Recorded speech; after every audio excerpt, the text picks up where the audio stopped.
In the ancient kingdom of Aramal, there lived a ruler whose wisdom shaped generations. King Darion, a man beloved for his fairness, and feared for his strength. But as his years drew to a close, one question troubled his mighty heart. What legacy will I leave behind? The king had no son, no heir, and no warrior worthy of the throne. So one morning, he made a choice that shocked the world.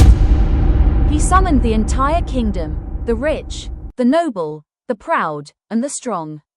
And instead of swords or tests of strength, he gave each person a single seed. A whisper spread through the courtyard. A seed.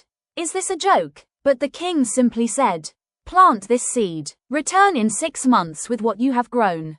There, I will find the next king. Among the crowd was a poor young boy named Leor.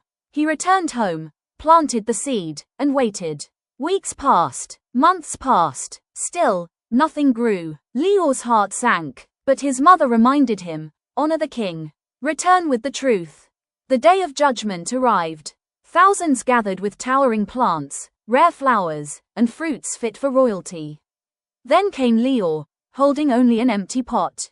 The crowd laughed. They mocked him. But when King Darion saw the boy, he stood from his throne in awe.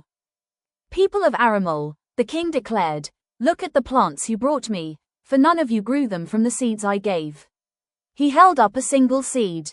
They were boiled. They could never grow. Gasps filled the air. Shame covered the faces of the proud. Then the king placed his hand on Leor's shoulder. Only one among you had the courage to be honest. And honesty is the greatest legacy of a king. And right there, before the entire kingdom, Leor was crowned the new ruler of Aramal. A king not chosen by blood, but chosen by character.